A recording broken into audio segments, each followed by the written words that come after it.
Number one అంటారు. అసలైన number one Guru Kashi university. Naidu ఎందుకు సోషల్ మీడియాలో ఫేమస్? ఎలా? సో అంతకు ముందు వరకు అంకిత నాయుడు అంటే తెలీదు. ఆఫ్టర్ మ్యారేజ్ నా పాస్ట్ లో నేను మ్యారేజ్ చేసుకున్నాను.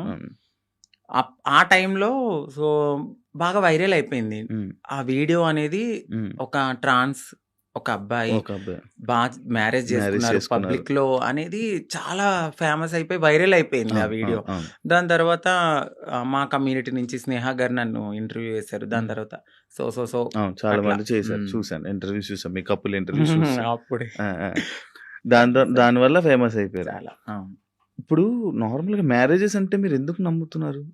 ఎందుకంటే మీ దాంట్లో ఎవరి లవ్ కూడా సరిగ్గా సక్సెస్ అయింది లేదు. అవునండి. ఎవరో ఒక అబ్బాయి రావడం, మోసపోవడం, కొట్టడం, తిట్టడం, చంపడం ఇలాంటివన్నీ జరుగుతూనే ఉంటున్నాయి. అవునండి. కానీ మీరు ఎందుకు నమ్మి మళ్ళీ మ్యారేజ్ చేసుకున్నారు? మీ ఇంటర్వ్యూ నేను చూసినట్లయితే మీరు ఒకరి మీద ఒకరు చెప్పుకున్న ప్రేమను కానీ ఇది కానీ ఇప్పుడు రియల్ జంటలు కూడా అంత ఉండరేమో, అలా ఉండేవాళ్ళు. సో నరదిష్ట అంటారు కదా, మేబీ అది కూడా కొంచెం అయి ఉండొచ్చు. సోషల్ మీడియాలోకి వచ్చిన ఏ కప్పులు కూడా అంత త్వరగా కలిసి ఉన్నట్టు ఏమి ఉండదు. మేబీ ఒక కపుల్ అంటే నాకు తెలిసి గుట్టుగా ఉండి ఆ ప్రేమను అక్కడే చూపించుకోవచ్చేమో. బట్ నేను వైరల్ అయిన తర్వాత నా లైఫ్ మొత్తం అంటే యూట్యూబ్లోకి వచ్చేసాను. నేను యూట్యూబ్కి వచ్చి నా లైఫ్ స్టైల్ మొత్తం అందులో పెట్టాల్సి వచ్చింది. ఆ టైంలో ఏంటంటే ఏదో ఒక కంటెంట్ అనేది ఒక వీడియో రూపంలో నేను మెసేజ్ ఇవ్వడం అనేది జరిగింది. సో అదైతే కావాలని చేసింది కాదు, అంతే బాండింగ్ ఉండేది ఇద్దరి మధ్యన. సడన్గా కొన్ని రీజన్స్ వల్ల విడిపోయాం. ఎందుకు విడిపోవాల్సి వచ్చిందంటే, ఒకటి ఫ్యామిలీ యాక్సెప్టెన్సీ సరిగ్గా లేదు, వాళ్ళ ఫ్యామిలీ యాక్సెప్టెన్సీ అస్సలు లేదు.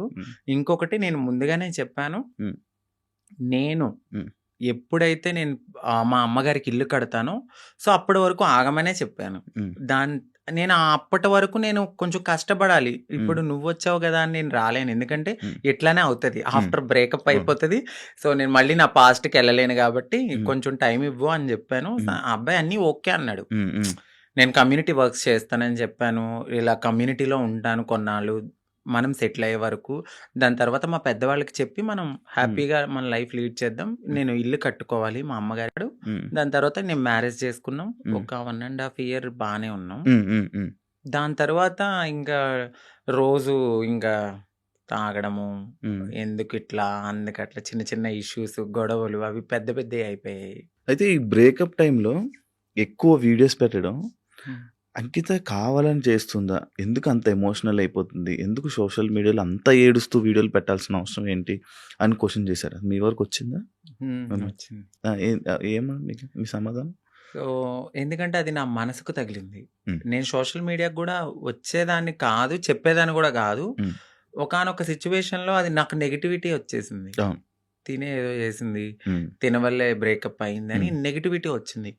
సో నేను నిజం చెప్పాలంటే నేను ఒక ఓపెన్ బుక్ ఆ విషయంలో. అయితే తనకి నేను చాలా ఓపెన్గా అన్నీ చెప్పే చేసుకున్నాను.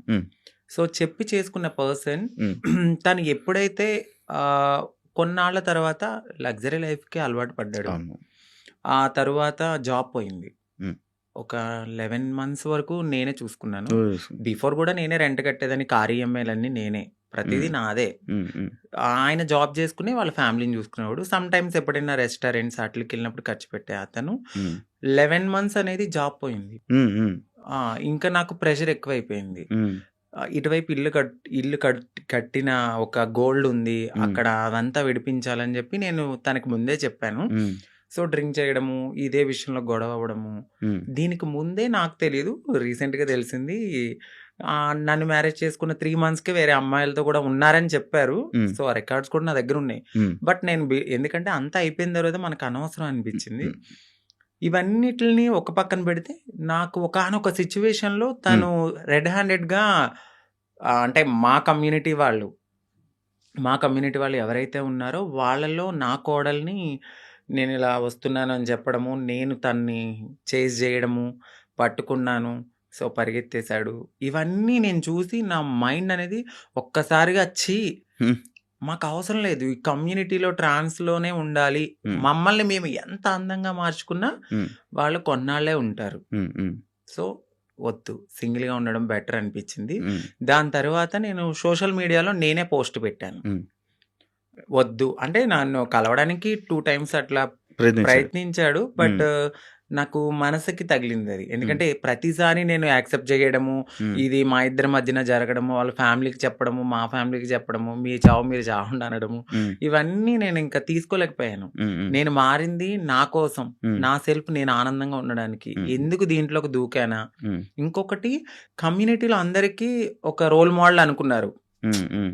ఇప్పుడున్న జనరేషన్‌లో ఇంత బాగా ఉంటున్నారా అని. హ్మ్. హ్మ్. సో, ఇప్పుడు గనక నేను బ్రేక్ చేస్తే హ్మ్. సొసైటీలో వీళ్ళంటూ సెట్ కారు, వీళ్ళకి పెళ్ళిళ్ళు సెట్ కావు అని అంటారని అంటారు. నాకు ముందే తెలుసు. అవును. అవును. దానికోసం కూడా నేను చాలా బాధపడుతూ అట్లానే ఉన్నాను. హ్మ్. ఇవన్నీ చూసిన తర్వాత నాకు నేనే ఇన్‌స్టాగ్రామ్‌లో విడిపోతున్నామని చెప్పాను. హ్మ్. హ్మ్. చెప్పిన తర్వాత అపోజిట్ పర్సన్ గూడా హ్మ్. ఎందుకు, ఏంటి అని క్వెషన్ చేయడానికి నన్ను ప్రయత్నించలేదు. హ్మ్. నేను వీడియోస్ డిలీట్ చేసేసాను. తను గూడా అప్పటికే వేరే అమ్మాయితో లవ్‌లో ఉన్నాడు. ఓకే. ఓకే. అలా బ్రేకప్ అయింది. సేమ్. అంటే నేను ఎన్ని సార్లు వద్దన్నా కావాలనుకున్న మనిషి హ్మ్. ఒక్కసారిగా నేను వద్దు అన్నప్పుడు ఎందుకు బ్రేకప్ చెప్తారు? హ్మ్. హ్మ్. ఒక 1½ ఇయర్‌లో చాలా గొడవలవుతాయి. ఇది అవును. మాకు అప్పుడు మేము విడిపోవడానికి కూడా చాలా చిన్న రీజనే. అవును.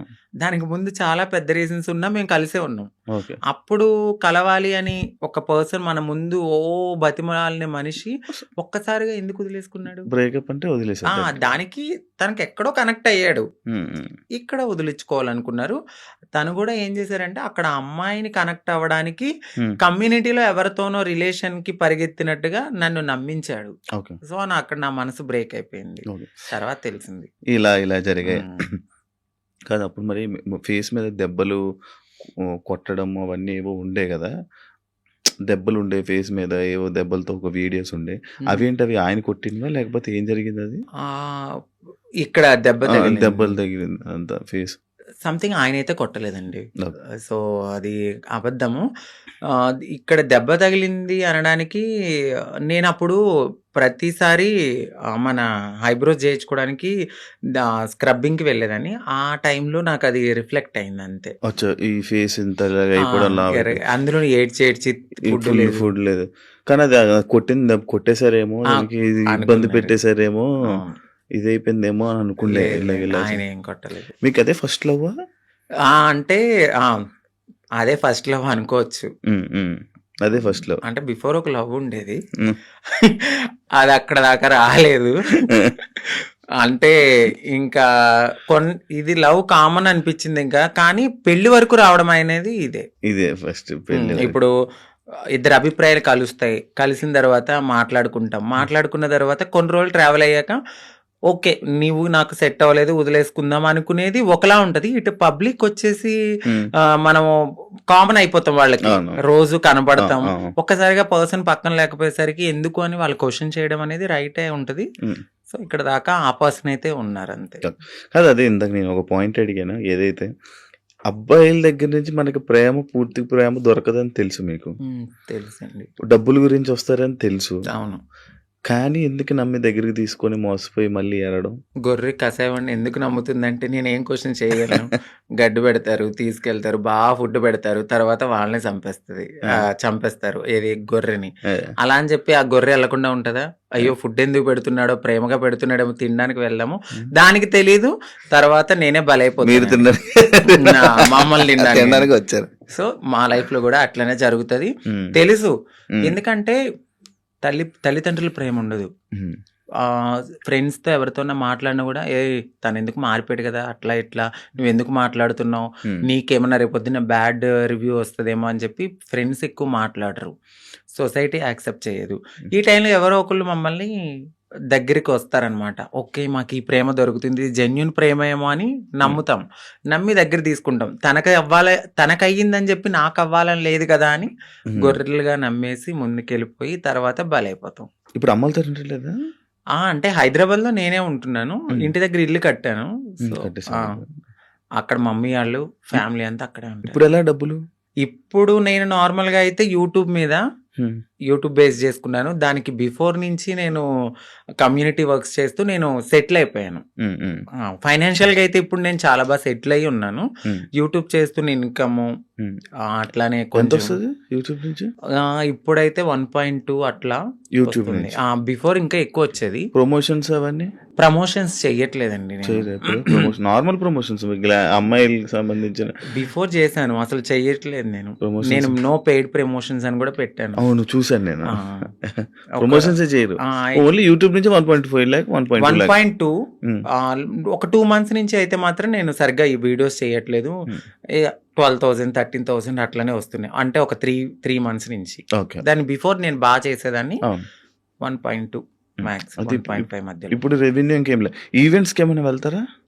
ఈవెంట్స్ ఏం లేదు. ఇప్పుడు నేను షాప్ ఓపెనింగ్స్ అట్లా ఏదైనా జరిగినప్పుడు కొంచెం నాకు తెలిసిన వాళ్ళు విఐపీస్ కానీ వాళ్ళకి కానీ దిష్టి తీయడము, లేదంటే వాళ్ళ ఇంట్లో ఎవరైనా పుట్టారు అంటే బ్లెస్సింగ్స్ కానీ నన్నే పిలుస్తారు. అక్కడికి వెళ్ళినప్పుడు బాగానే ఇస్తారు. 51 ఓకే 51 అంతే. 31 ఓకే. మొత్తం మంత్లీ ఓవరాల్ గా ఇప్పుడైతే నా ఇన్కమ్ 1.2 అంతే. అంతే ఇప్పుడు, మొత్తం అన్ని కలిపినా కూడా అంతే. అంతే, అంతకు మించి చెప్పట్లేదు. లేదు సార్, అంతే అంతే. ఓకే. అంటే ఆ టైంలో నేను సేవింగ్స్ ఎక్కువ చేసేసాను బాగా.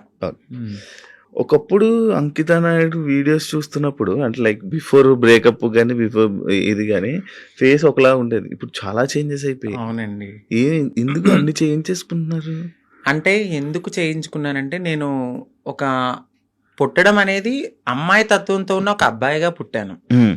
సో ఎక్కడైనా నాకు చిన్నగా ఏదైనా అనిపించిందంటే దాన్ని వెంటనే చేంజ్ చేసుకోవాలి అనే థాట్ నాకు ఉంటది.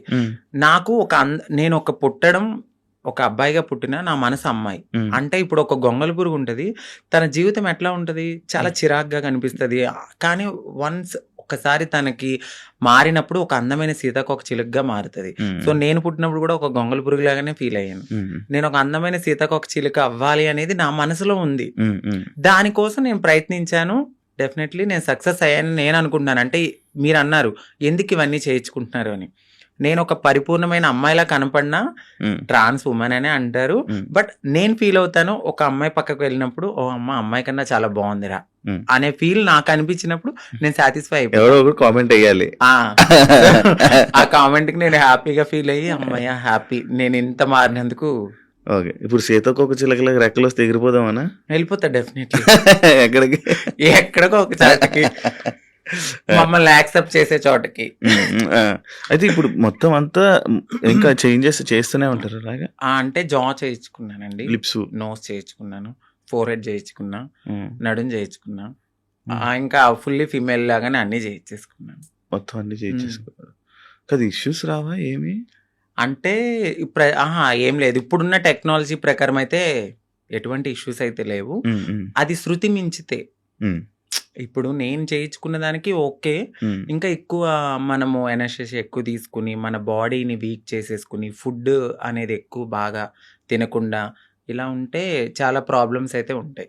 నార్మల్గా ఎక్కువ ప్రాబ్లమ్స్ ఎక్కువ వస్తుంటే ఏదో ఒక ఇష్యూ అంటే ఒక మంచి డాక్టర్ దగ్గరికి వెళ్ళాలండి. అంటే డబ్బులు పోయినా కూడా ఒక మంచి డాక్టర్ని సజెస్ట్ చేసుకుంటూ ముందుకెళ్తే ఏం ప్రాబ్లమ్స్ రావు.